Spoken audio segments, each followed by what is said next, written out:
Namaskar, welcome. Libraries serve the society and for serving the society because they know that there are different kinds of users and therefore there are different user needs. The libraries have been divided into different types, and the broad groupings of libraries are the academic libraries, the special libraries, or which are also called research or business libraries, and the public libraries. So these are the different kinds of libraries. Why they have been differentiated? Because it would have been very difficult for a library to serve different kinds of different needs of different user groups. Therefore, to facilitate the working of library, these have been divided. Now, what are these different kinds of libraries? What are their functions? What are their services? Basically, the main services would remain the same, but how these have been adapted to serve the different kinds of users, how the professionals play their role in satisfying these different kinds of users, all these things we will be discussing in this particular session, and we will be discussing, and my dear colleague Mr. Sevukan is there to help you in this regard. Thank you, Dr. Jaydeep Sharma. As he has mentioned, library is a place where the information is stored, processed and disseminated to the users.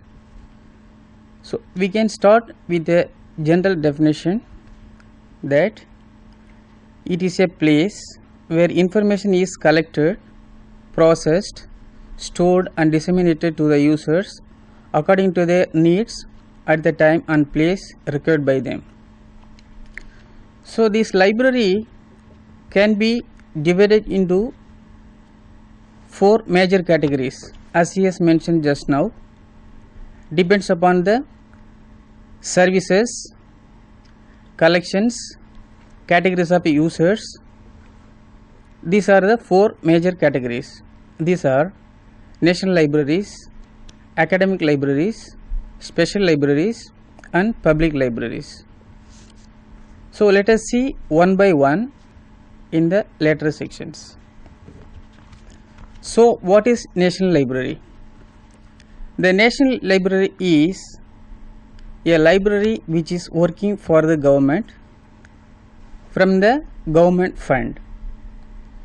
This can be defined as a library maintained out of government funds, serving the nation as a whole.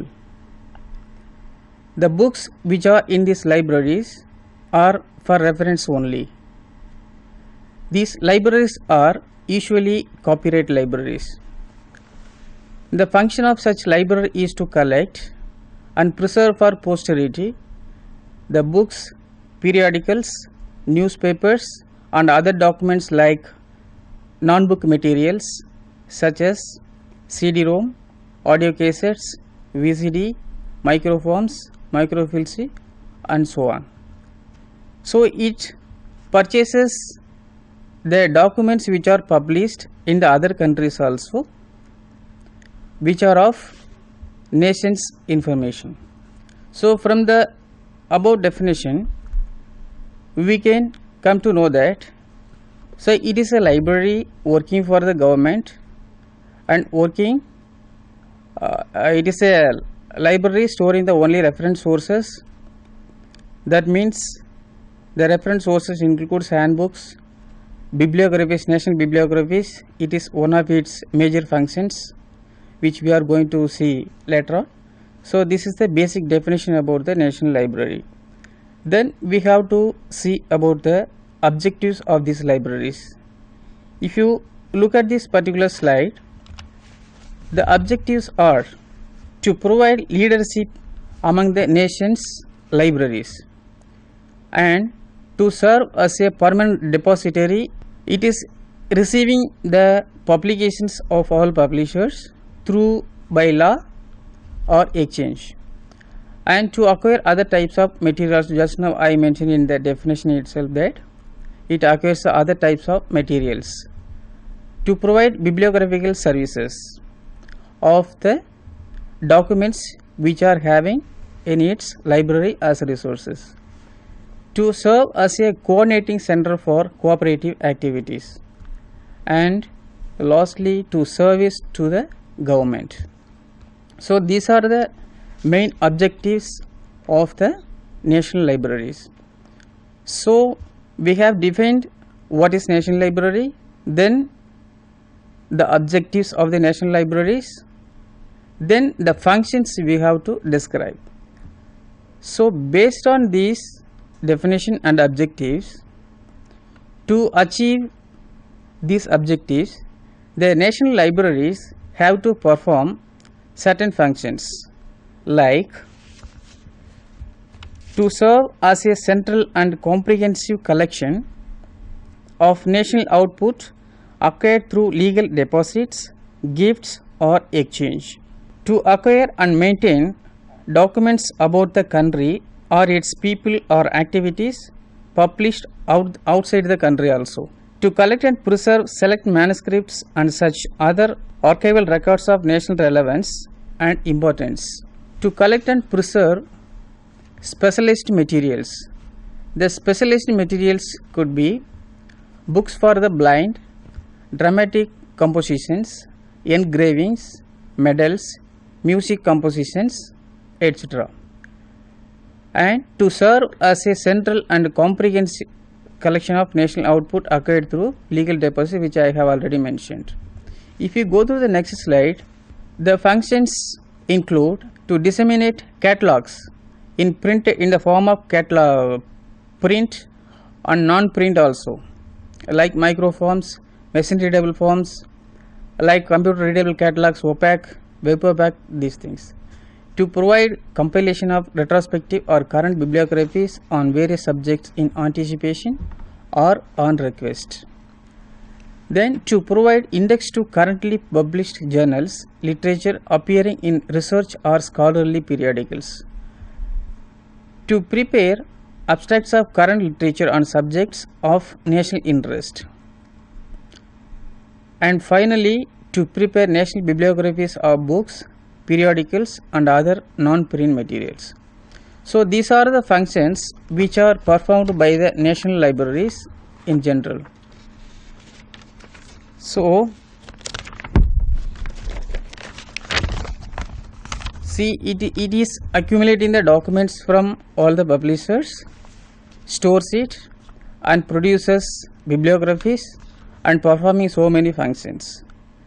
So we have to ultimately make the resources which are in the national libraries available for use to the ultimate users. So this can be done only through offering some services. So let's see what are the services offered by the library. So generally, as this is the first facility is reading. As I have already mentioned you, these resources are meant for only reference. So we have to provide the facility for reading the resources or materials and for consultation also, and to offer reference, bibliographic and information services. Bibliography services include database services also, whatever they are developing the database or for any other computer readable forms which are available with them have to be provided for the users for their access. Then interlibrary loan, it is overheard everywhere.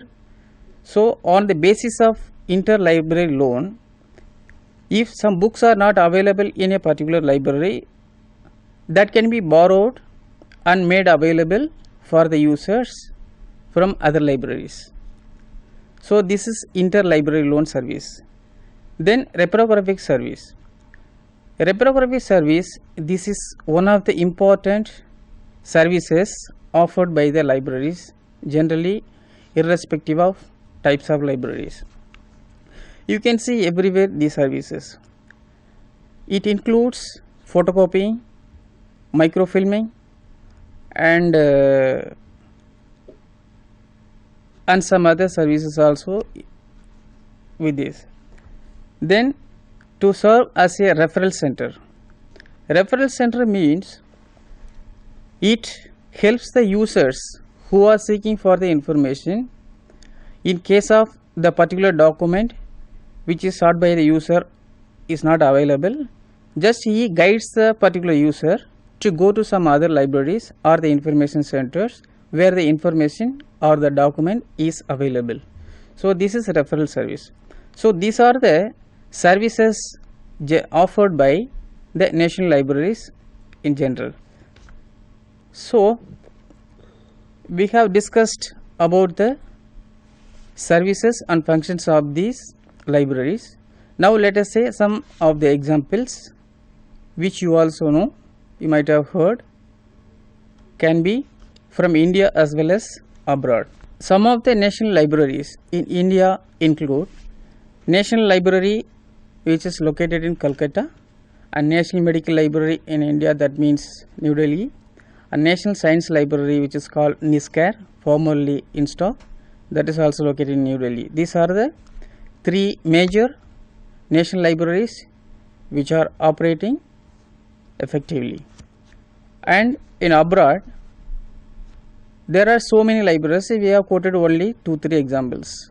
They are National Library of Congress, National Library of Canada, National Agriculture Library, which is in USA, National Library for the Blind, UK. So these are the examples of national libraries. What we could gather from this description of national libraries is that the National Library is an apex body for the libraries in the country. The objective of the National Library is to acquire the cultural and the intellectual output of a country and to preserve it for future generations. That is a very important activity, and it also coordinates the efforts of the other libraries at the national level. The National Library is also there to see that at the international level, whatever is available regarding the country. When we say regarding the country, it means by the people of the country, on the country, for the country, anything that is there that is acquired by the National Library. So it has a very important role to play in that it collects everything that relates to the country, within the country as well as abroad. And that is why for within the country, they have made provisions that there is a Delivery of Books Act, in which any book that is published within the country, it has to be deposited in the National Library. So this legally it comes to the library, and otherwise also from the for other countries, whatever is published on the country, it is acquired by a National Library. Every country has a National Library, and not only one National Library. Now we have national libraries based on subject and discipline also, like he was referring to the National Science Library, and we have named such libraries, some such libraries as National Library, but there are some other libraries that act as National Library. Like for the fine arts, we can give an example of the library of the Indira Gandhi National Center for the Arts, which is in New Delhi. We can say it is like a National Library for fine arts. Similarly, we can say National Library for Agriculture. There is no such library that has been designated like that. But when we say Indian Council of Agricultural Research Library, it has a comprehensive collection on agriculture, and we could take it as a National Library for Agriculture. So because again we have made further subdivisions of agricultural libraries, of national libraries according to subject and discipline, this has been done again for effectively and efficiently working for the libraries. So this is how we have different kinds of national libraries in a country. And if we were talking of cooperation and coordination in National Library, basically it is a hierarchy of libraries, and you will be coming to know of these when he discusses the public libraries. Like we have the library at the level of the nation, then we have library at the level of the state, district, and then village, taluks, local libraries, like that. So this is a hierarchical setup, and this he will be discussing when he talks of public libraries. These are the discussions about the National Library, and this National Library, one of its major functions includes compilation of bibliography which is called Indian National Bibliography by Central Reference Library, Calcutta. So this can be an important tool for the librarians to select the books for their libraries and information centers. So these are the things about the national libraries which I wanted to share with you. Then we can go ahead of academic libraries. So academic libraries, education is a process of learning with the aim to collect, to acquire capabilities in all the people. So the libraries of academic include school, college and university libraries. So these libraries play an important role in acquiring the knowledge by the students or say users. So academic libraries include, as I told you just now, school libraries, college libraries and university libraries. Now let's take the school library first. The school libraries can be further divided into 4 categories. You might all know that primary, middle, secondary and higher secondary. So these are all collectively called schools and the users are called students. So, primary school is having the users age of 5 to 10 years. Middle school has the users of at the age from 5 to 13. Secondary school up to 15 and higher secondary up to 17. So at the primary and middle level, this is the age for the children to form their attitudes and habits which will be permanent in their future for their self-equipment or learning and to compete with the competitive world. So this is the school library, these are the users. So for these types of children or users, what these kinds of libraries doing for their motivation or self-development or inculcating the reading habits among the children. So school libraries should have certain objectives to fulfill their needs. So this is the very basic level, the librarians should be very much responsible to meet their challenges in fulfilling the needs of the users. So for this, the libraries should aim to foster book mindedness. We have to motivate the students to increase or to motivate themselves for reading habits which will lead to book mindedness. And the second thing is to strengthen learning skills through kits, that means audio visual kits which are plentifully available nowadays.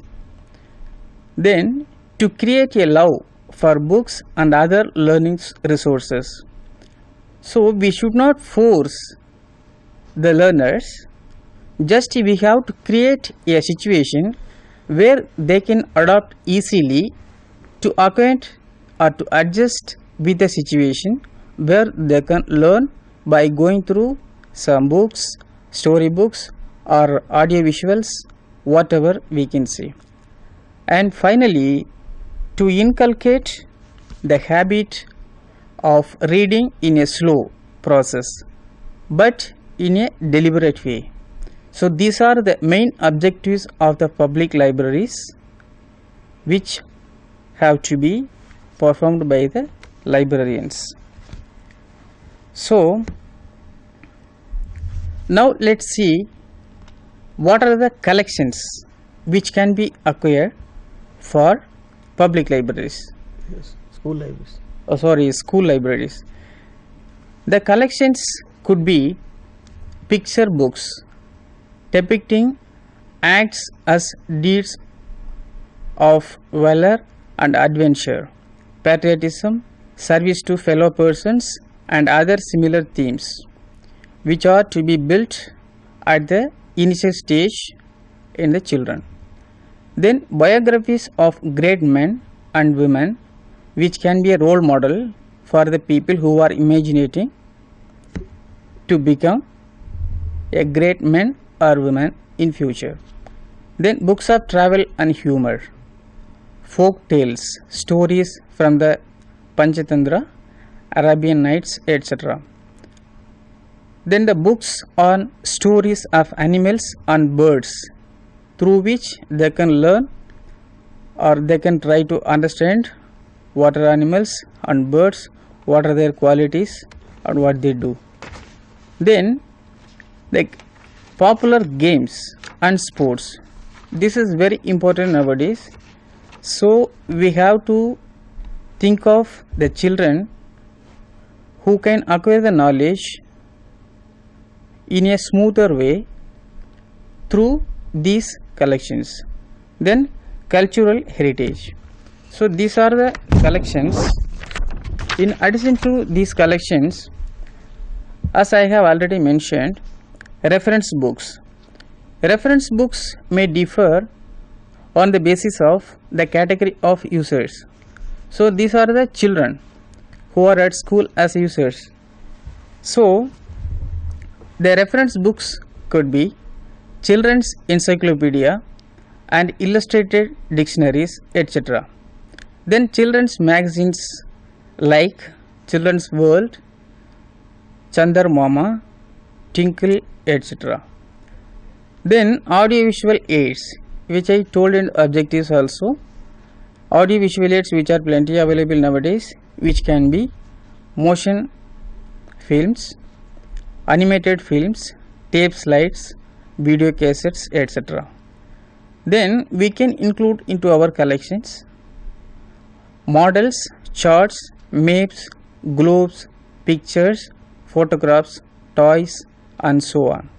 So through these collections, the children can build up their knowledge and equip themselves, which leads to self-learning. That means lifelong learning. So these are the collections which are seen in school libraries.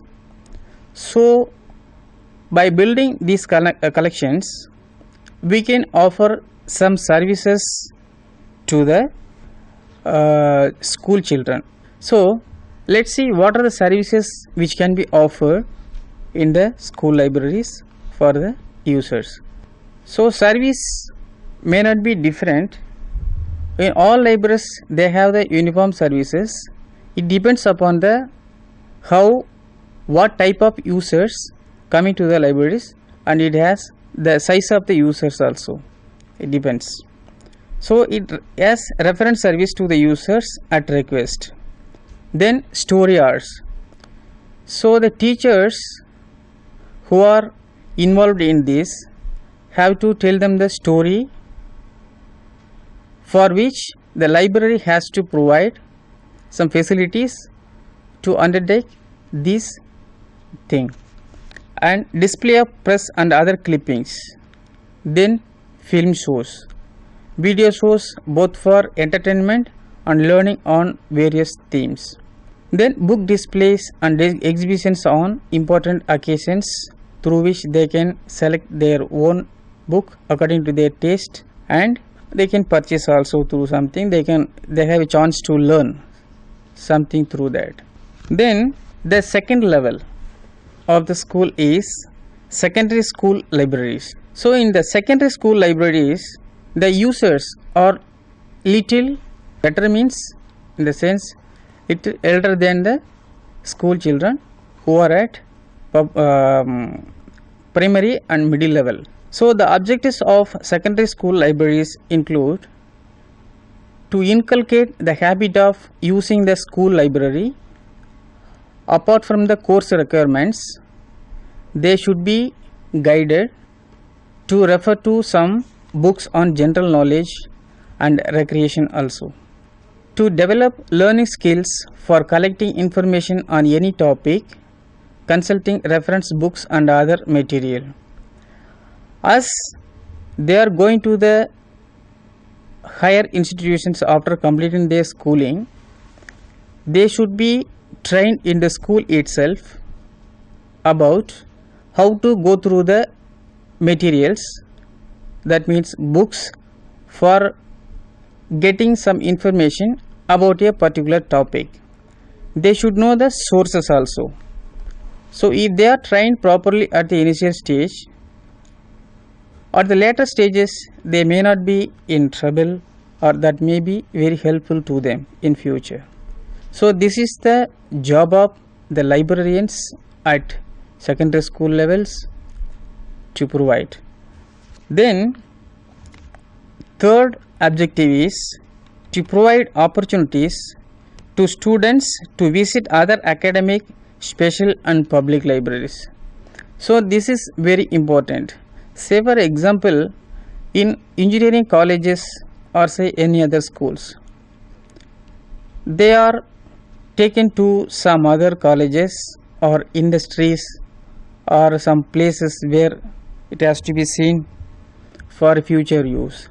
So by visiting these places or libraries, any industries, they get some confidence and they try to know what is happening in and around. So these are the main objectives of the secondary school libraries. Then let's see the collections which are available in the secondary school libraries. So these collections could be textbooks. Textbooks means which are prescribed for them, and others also from all the subjects. Then relatively more advanced books which can be useful to the brighter students and teachers. Then general books. General books, apart from the prescribed syllabi, they have to go through some other general books also to get successful in the future happenings. Then these general books includes popular science, bibliographies of great persons, geographical explorations, sports and games, etc. Then standard children's literature such as fiction, short stories, etc. Then reference books, as I told you already, encyclopedias, dictionaries, little advanced level, yearbooks, guide to literature, maps, atlases, etc. Then non-book materials like microforms, microfiche and CDs, audio cassettes, video cassettes and so on. Then computer based study methods like programmed instructions, e-tutorials, interactive videos, these type of things. These may be the collections of the secondary school libraries. Then we can come to the services. Services, I don't want to repeat anything what is circulation, what is reference service, just I will mention the only services. So it offers the services to the users such as circulation, reference service, guidance and advice service, preparation of reading list, current awareness services about current events, activities, personalities, scientific and technological achievements, issues of national importance, etc. And other services, which is one of the alerting services, display of new arrivals, newspaper clippings, pictures and photographs of current events. So these are the services which are provided by the secondary school libraries. Then we can discuss about the functions also. The general functions which are performed by the school libraries are acquisition, maintenance and lending the books to the users, and keeping track of books and other documents relevant to the needs and interest of teachers and students. Generating curiosity and interest among teachers and students. Then, creating in the mind of a reader a value for books and cultivating learning and reading skills. Fourth function is engendering strong self-learning ability and skills for lifelong learning, enabling the teachers to use learning resources to support various programs, and finally generating the confidence interest in libraries for getting information. These are the functions performed by the school libraries. Then we can come to the college libraries. The college library, college is a place where girls and boys go for higher studies. So here the students get much less individual attention from the teachers. So they have to depend on their self-learning. So they cannot depend on the teachers.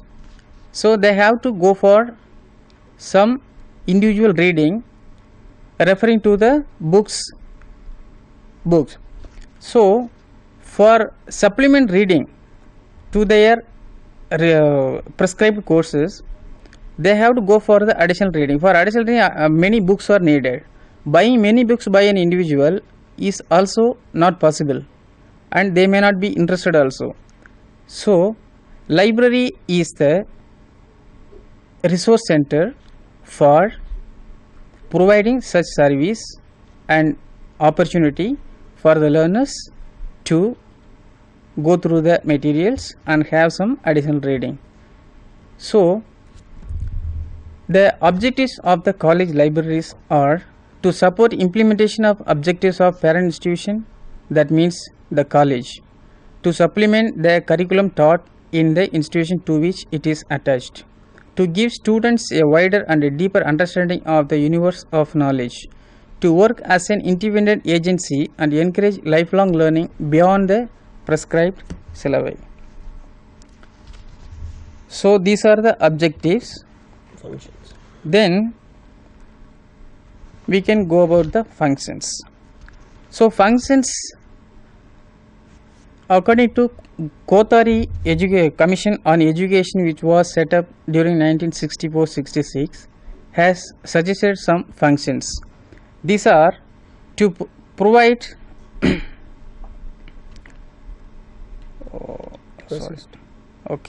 to provide necessary resources for research in the fields of interest to university. I am talking about the university functions. Let's see the college library services. Functions almost all are the same comparatively with school libraries and college libraries. So let's see the services. Services mean it offers user orientation, education and information literacy. User orientation means after acquiring the sources, it is processed and made available for the users.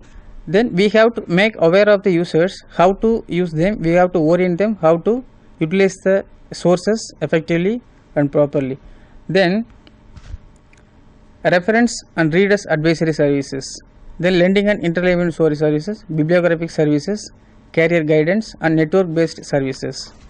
So these are the services of the college libraries. Then we can come to university libraries. University library is a heart of a university. Without university, library can function, but without the library, university cannot function. So as I mentioned it just now, Kothari Commission on Education, which was set up in 1964-66, has recommended some functions for university libraries. These are to set up policies. I think, can you please change the slide? Functions, yeah. To provide necessary resources for research in the fields of interest to university, to help the university faculty in keeping abreast of developments in their disciplines, to provide library facilities for the success of all formal instructional programs, to bring books, students and scholars together under conditions that encourage reading for pleasure, self-discovery, personal growth and sharpening of intellectual curiosity. So the special library, this is totally different from school libraries and college libraries. These special libraries can be defined as a special library is neither academic, commercial, national or public, but it intends to serve the needs of a portion of a community require detailed information on a limited subject field. The functions of special libraries. The functions include to collect, maintain, store and retrieve information and data to evolve the needs of its parent organization, to analyze, synthesize and evaluate information and data, to provide critical reviews, monographs, reports, critical compilations, state-of-the-art reports, to respond to the queries from the users, to perform literature searches and translation services, to provide abstracts, indexes and extracts of scholarly journals, to prepare accession list, bulletins, newsletters, summaries, handbooks or manuals, etc. And finally, current awareness services and SDI services. These are the functions performed by the special libraries. Then would you like to add something to special libraries, please? When we are talking of special libraries, especially when he talks of the functions, the special library provides certain services that are particularly useful for its users, keeping in view the specialized needs of the users. These special libraries are generally devoted to the functions of research, and therefore the users are also involved in conducting research. They being very specialized needs and they have very little time with them, therefore libraries have designed some very specialized services. As we have mentioned reference services earlier, these are offshoots of these reference services, and that is what we were mentioning to these services at CAS and SDI, current awareness services and selective dissemination of information. It is here that the information centers have a role to play. They particularly keep in view the specialized needs of these users, and because these needs pertain to current information, therefore the libraries do certain particular efforts like culling out current information before it comes in a published form and providing information about that is able to save the time of the users. So these are very particular to special libraries. And after this there are certain examples of special libraries that I would like to give to you. These are like the CLR library, Madras Central Leather Research Institute, or the ISRO Trivandrum Library of the National Institute of Nutrition, Hyderabad. Then these are all libraries that are serving some specialized group of users. Similarly, we can also have libraries that are based on material, like the video cassette library or the manuscript library. These are also examples of special libraries. As I told you earlier, when we were talking of public libraries, the National Library, that there is a hierarchy of libraries, and these are all discussed under public libraries.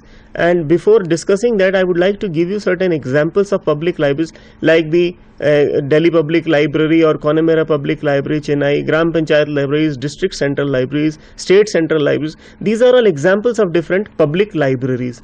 It is here that we were referring to the cooperation and coordination of the National Library with these, because this is a network that operates throughout the country, where the material that are deposited, that are by the country, about the country or on the country, which is there in the National Library, at the local levels we have these different types of libraries. So what we discussed today was the different types of libraries that exist, and we said that these libraries exist because of the fact that one library cannot serve all different types of needs, different types of user groups.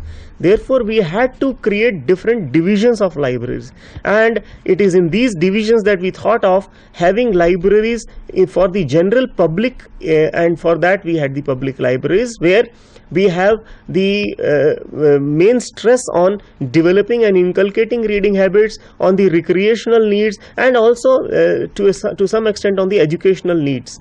Whereas specializing libraries on educational needs only are called academic libraries, and these two had to be subdivided because again you have different types of users at the primary, secondary, middle and higher secondary levels, and then college and university level. And this national library that we discussed in the very beginning is a library of national scope, and this library is particularly meant to preserve the cultural and intellectual heritage of a country, and also based on this collection that it has with it, it also provides bibliographic access to all this collection. This is another very important function of a national library, and we gave you some examples of national libraries also. In special libraries, we said these are called special because these are special as far as the users are concerned, or special as far as the material is concerned, and we gave you the different types of divisions. At times there is a overlap. Like for example, when you are talking of a library of an engineering college or an engineering institute, you would say it is a special library because it is specially catering to the needs of those in engineering and technology. But we can also say it's a college library because it is catering to the needs of those who are undergraduates going undergraduate courses. So this is how we define, and there are certain overlaps here and there. This is the different kinds of libraries that you would be studying in your course material also, and based on these, again a word of caution and advice here that you can visit those libraries, have an idea of all those libraries, and see how all these things are applicable there. Thank you. Thank you, Stephen, for a very interesting talk.